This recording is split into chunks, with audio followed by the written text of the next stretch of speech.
bienvenue dans ce nouveau vlog. Aujourd'hui je suis à Cusco au Pérou et là je m'apprête à voir des sites archéologiques de la vallée sacrée. Pour ça je vais me rendre à Pisac qui est mon premier site et donc je vais prendre un collectivo pour y aller. J'ai lu sur internet qu'il partait de la Caillé Puputi. Je viens d'arriver et clairement il part de là. Il y a même un grand signe, un grand panneau et un minibus qui attend des passagers. Les gens sont trop contents que j'arrive parce qu'a priori j'étais la dernière passagère. Donc on part directement, j'aurais attendu 2 minutes.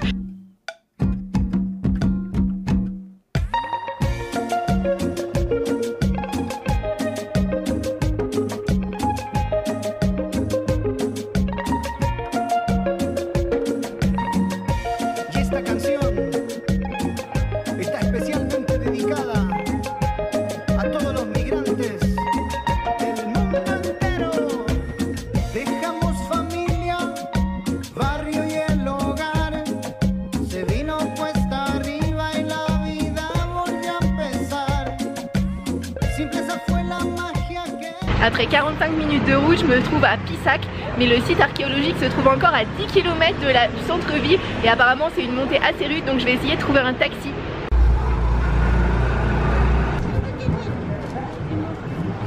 J'ai rencontré un homme qui m'a expliqué qu'il y avait des collectivos qui allaient aux alentours du parc mais qu'en fait pas vraiment et qu'il fallait encore marcher 1 heure. Et après il y a un taxi qui est arrivé qui m'a proposé 35 soles pour aller jusqu'au parc, ce qui me paraissait très élevé. Je me suis dit bah je vais marcher un petit peu et je vais en trouver un autre. Et là il y avait un taxi, il y avait marqué qu'il allait au parc avec en fait des vendeuses de souvenirs qui vont en fait travailler au parc. Et du coup je suis dans le taxi collectif avec elle. Je sais pas combien ça va me coûter mais ce qui est sûr c'est que ça va me coûter moins de 35 soles.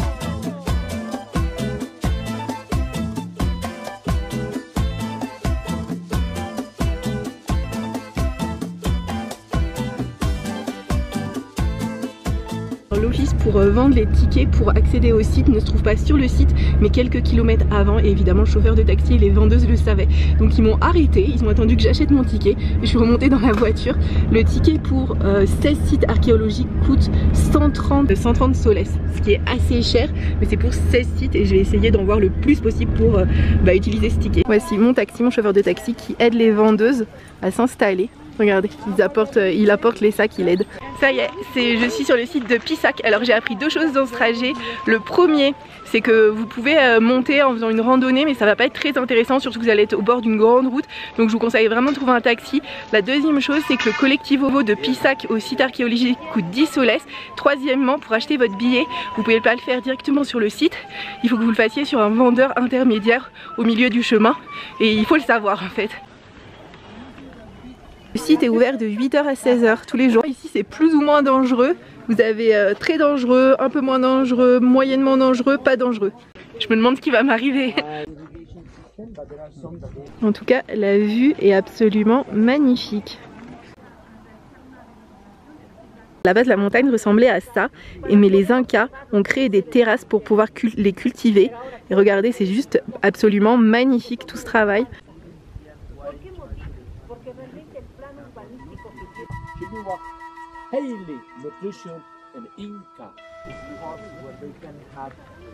Les guides sont plus guides maintenant, ils sont photographes pour Instagram. Il y a une flèche, l'entrée est par ici. Mais moi ça fait déjà un quart d'heure que je suis sur ce site, juste à regarder 2-3 trucs et j'ai même pas commencé. Waouh, ça va être incroyable. En fait, chaque terrasse s'appuie sur un mur en pierre. Les Incas avaient installé leur village en bas dans la vallée, là où c'est pratique. Mais du coup, s'ils avaient aussi installé un morceau de village ici, c'est probablement pour protéger la... Pisac est un point d'entrée de la vallée sacrée. Et du coup, on pense que c'est à Pisac qu'il y avait en fait une citadelle qui défendait la vallée. Il y a des alpacas. Il se roule par terre. Il est trop mignon. Je sais pas s'ils aiment les câlins.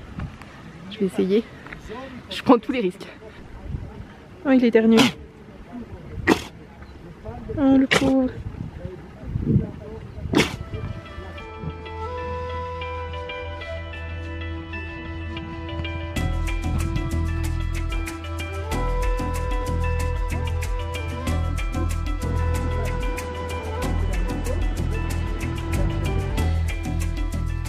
Le site est en réalité divisé en 3 zones et moi là je me rends à la première qui s'appelle Pisaca. Je commence ma visite par Amarupunku. Me voici partie pour Kalakasa. Je suis au niveau de Kalakasa, c'est-à-dire au niveau de la citadelle militaire.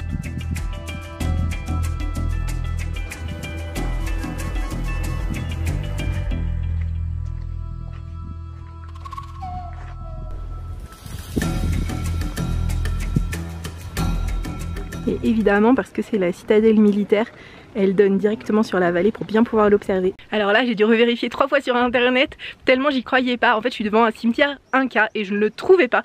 Et en fait, c'est parce qu'ils creusent à l'intérieur de la montagne des trous et qu'ils mettaient les corps à l'intérieur des trous. Je vais vous montrer. Voici la montagne. Et je vais zoomer sur cette petite zone. Voilà, les fameux trous qu'ils ont creusés pour s'enterrer dans la montagne. Au niveau de la zone militaire, c'est hyper bien conservé, on peut même rentrer dans des bâtiments et s'imaginer vivre au temps des Incas.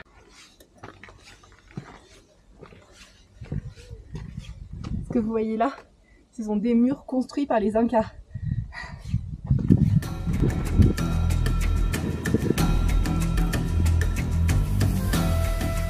Je voulais rentrer à Pisac en prenant un petit chemin Inca. Malheureusement, c'est complètement fermé. Cette citadelle Inca a été construite sur une montagne en triangle. Comme vous voyez, ça fait une pointe et tout en haut, c'est toute la citadelle. Apparemment ici, il y a une rivière et du coup les Incas prenaient des bains liturgiques ici. C'est tellement impressionnant cette citadelle sur cette montagne bien triangulaire. Et tout en haut de la montagne, il y a un centre de cérémonie. Et là, on peut voir vraiment que les bâtiments aussi sont construits en terrasse. Je vous conseille de commencer la visite par les toilettes, allez directement aux toilettes, prenez le petit pont juste à côté des toilettes et comme ça vous aurez la vue d'ensemble sur la citadelle et ça vous permettra de mieux comprendre où vous êtes quand vous êtes dessus.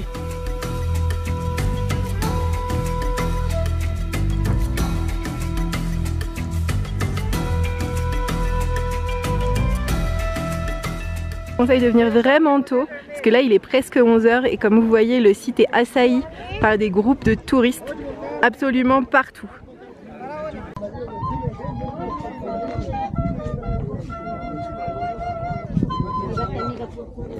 Je viens de passer 2 heures sur le site et encore j'ai été assez rapide. Ce site est super grand et surtout le plus impressionnant c'est la vue que vous avez du petit pont à côté des toilettes. Là c'est magique, on croirait, enfin pour moi c'est comme le Machu Picchu. Après j'ai jamais vu le Machu Picchu, c'est peut-être pour ça. Et là maintenant je ressors et il faut que je trouve un moyen de transport pour retourner à Pisac et ensuite pour prendre la route vers Cusco parce que j'ai d'autres sites archéologiques à voir sur la route. Il y a énormément de bus, du coup j'ai pas pu déterminer s'il y avait un collectivo ou pas, je pense pas. Donc ce que je vais faire c'est que je vais m'avancer, je vais continuer et commencer la descente qui devrait durer 30 minutes. Au pire, au mieux je trouve un collectivo pour faire la descente. Au pire je vais sur la plus grande route et là je sais qu'il y en a encore plus. Et là où je suis contrainte de marcher c'est quand même plutôt magnifique. Moi je trouvais pas de collectivo, il y a ce mototaxi qui est passé, je l'ai hélé et du coup maintenant je suis dedans. Je me paye 10 soles, j'avais à peine fait je sais pas 10 minutes de marche et il m'aurait fallu 3h30 donc c'est pas très cher et c'est drôle parce que je voulais monter dans ces mototaxis depuis bien longtemps.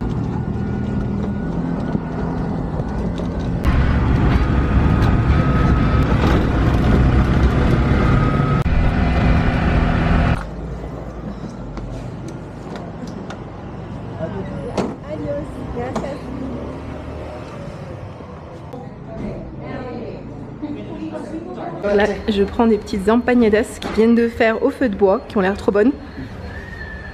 Mes empanadas de poulet et d'épinards. Je viens juste de commencer l'empanada aux épinards et il y a un grand groupe qui est arrivé et la guide explique que c'est vraiment l'endroit où il faut en manger, où ils font le truc de façon traditionnelle et tout. Et franchement je suis d'accord avec elle parce que celui aux épinards et fromage est juste trop bon. Ils ont fait goûter des échantillons au groupe et après ils leur ont dit si vous en voulez en entier achetez-le et tout le groupe en a acheté. C'est pour vous dire à quel point c'est trop bon. Et là j'attends que le groupe ait fini d'en acheter en espérant qu'il en reste parce que clairement je vais pas m'arrêter à 2, il faut au moins que j'en mange 4. Gracias. Ça c'est le gigantesque four dans lequel ils font leur cuisson. Et donc je vois un petit cochon. Oh, ils font aussi du poulet, des pommes de terre. Alors, je vous conseille 1000 fois d'aller dans cet endroit, c'était génial, ça n'est pas sur Google. Donc du coup je vous montre en face, c'est Antica Osteria Ristorante Pizzeria. Et là, et la pizzeria, elle est sur Google. Donc vous allez en face, vous traversez la rue et vous trouvez cet endroit génial. Et là maintenant, je vais retourner voir un site, encore un site archéologique, et du coup il faut que je prenne un collectivo. Seulement là c'est très simple parce que je sais où est la gare des collectivos. Donc j'y vais, je vais attendre que les gens en viennent. Et c'est parti, il n'y a pas de risque.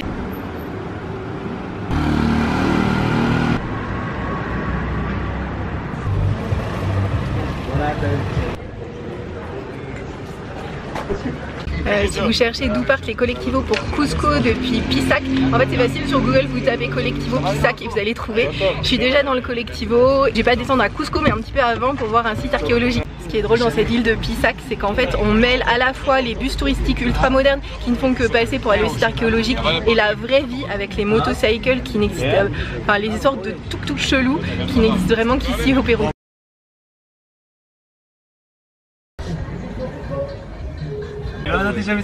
Quoi بس معلش هي بشغل شباب بس اوكي سامعة تكسلا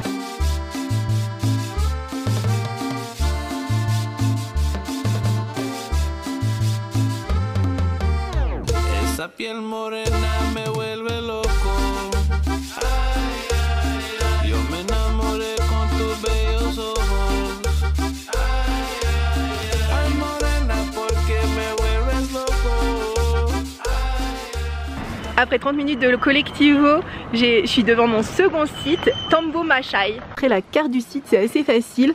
Je suis là, je suis tout ce chemin et il n'y a qu'un seul site à voir.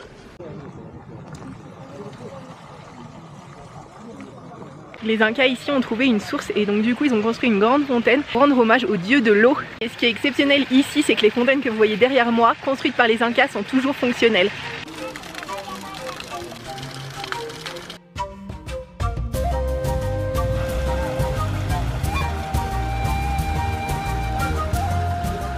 Dans ce bâtiment, il y a 4 niveaux et ils n'ont pas tous le même niveau de sophistication. Ces deux-là sont plutôt simples, mais celui-là, on peut voir qu'il est construit avec des vraies pierres de taille. Et au-dessus, en fait, c'est le canal qui apporte l'eau depuis la montagne jusqu'à ici. Dans cette fontaine, il y a des éléments qui représentent l'eau, comme vous voyez, mais aussi le soleil et la lune, ce qui fait que cette fontaine représente la vie. On peut monter juste en face de la fontaine pour avoir un point de vue sur elle de haut.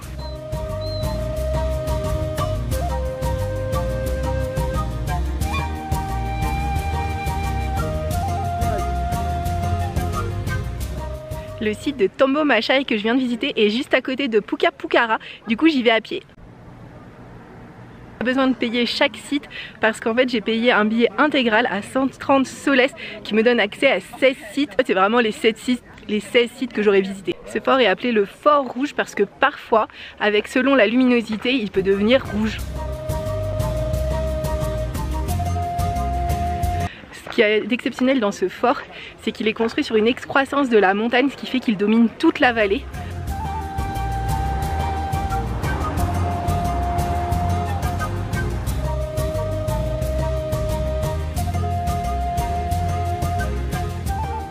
On voit encore les emplacements des anciens couloirs et des anciennes pièces. Ce fort servait initialement pour accueillir les visiteurs de passage, pour garder à manger en cas de famine, mais aussi pour contrôler les gens qui allaient ou venaient de Cusco.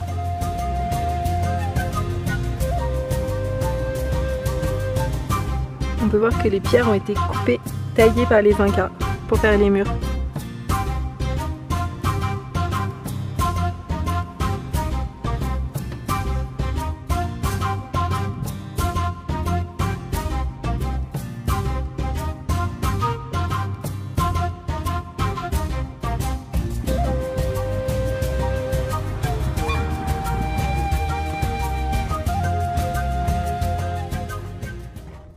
Aujourd'hui, le site de Puka Pucara est un passage obligé pour tous les visiteurs en groupe organisé qui visitent la vallée sacrée.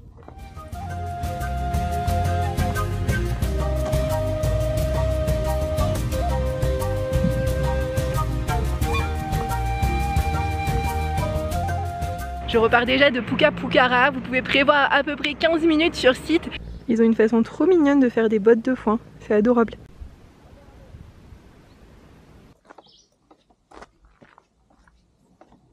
J'ai marché marché à peine 2 minutes et un bus public est passé, donc je suis dedans et je vais lui demander de m'arrêter devant le prochain site archéologique qui était pourtant qu'à 3 km et demi. Ce petit trajet en bus aura pris 5 minutes et m'aura coûté 2 soles et je suis déjà devant Kenko qui est le prochain site que je veux voir.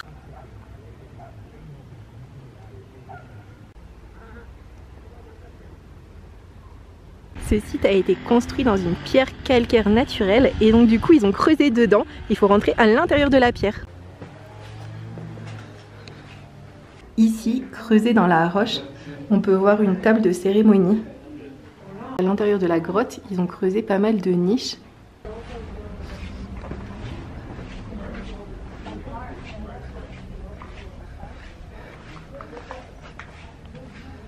Depuis le site de Kukanke, on a une magnifique vue sur Cusco.